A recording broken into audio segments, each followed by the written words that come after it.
चलिए welcome back. यहाँ पे अब पता लग पा रहा है कि इंडिया ब्लॉक की जो मुश्किलें हैं वो और बढ़ती हुई नजर आ रही है और कांग्रेस पार्टी और अखिलेश यादव की तरफ से अब यहीं पर बातचीत जो फिलहाल चल रही थी कि किस तरीके से सीटों का बंटवारा हो उत्तर प्रदेश में। अपनी तरफ से अखिलेश यादव तो पहले ही लिस्ट निकाल चुके हैं, लेकिन अभी फिलहाल ये खबर आ रही है कि जयंत चौधरी की आरएलडी वो बीजेपी यानी कि एनडीए के साथ जा सकती है। Sources have been telling your channel that the RLD chief met senior BJP leaders in the national capital and is likely to get at least 4 seat मिल सकती है आरएलडी को चुनाव लड़ने के लिए। अब यही बातचीत चल रही थी जब पिछली बार समाजवादी पार्टी की तरफ से 7 सीटों का ऑफर दिया गया था आरएलडी को। सूत्रों के हवाले से यह खबर भी बल रही है कि क्लोज डोर मीटिंग्स हुई हैं सारे एमएलए के साथ और अखिलेश यादव का यह कहना है कि वो 60 सीट देने को तैयार है जयंत चौधरी को क्योंकि वो उनके दोस्त है। अब समाजवादी पार्टी प्रेसिडेंट अखिलेश यादव और RLD chief Jayant Chaudhary announce करा गया है कि उनकी तरफ से टाई अप होगा और 19 जनवरी को जब यह अनाउंसमेंट हुई दोनों ने एक साथ फोटो भी डाली, हाथ मिलाते हुए फोटो डाली और उसकी तरफ से यह कहा गया कैप्शन में that congratulations to everyone on the alliance of the RLD and the Samajwadi Party, let us all unite for victory. लेकिन इसी के बाद जो जवाब दिया गया जयंत चौधरी की तरफ से, उनकी तरफ से यह कहा गया कि वो तैयार है नेशनल कॉन्स्टिट्यूशन और उसके वैल्यूज के जहां तक सुरक्षा करने के लिए। उनकी तरफ से यह कहा गया कि अलायंस वर्कर्स अब एक साथ जुड़े जितने पार्टी कार्यकर्ता है और एक साथ मिलकर काम करे और एक साथ मिलकर चुनाव लड़े। Sensing his friend might dump India for NDA, तो SP supremo Akhilesh Yadav decided to join Congress's Bharat Jodo Nyaya Yatra when it now enters Uttar Pradesh. And responding to the Congress Party President Mallikarjun Kharge's invitation, Akhilesh Yadav said कि वो राहुल गांधी की भारत जोड़ो न्याय यात्रा में जरूर शामिल होंगे। अगर ये यात्रा रायबरेली और अमेठी के दौरान भी आती है तो यहीं पर अखिलेश यादव की तरफ से पहले ये कहा गया था और नाराजगी जाहिर की गई थी कि उन्हें इन्वाइट नहीं किया गया है।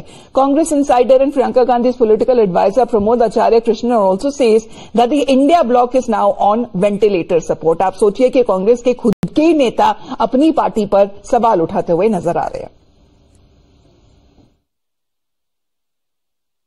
जैसी कोई चीज है नहीं। इंडिया गठबंधन का जो जन्म हुआ, जन्म लेते ही वो बहुत बीमारियों से ग्रस्त हो गया, फिर वो आईसीयू में चला गया, फिर वो वेंटिलेटर पे आ गया, फिर नीतीश जी ने उसका अंतिम संस्कार कर दिया पटना में। इंडिया गठबंधन बचा कहाँ है?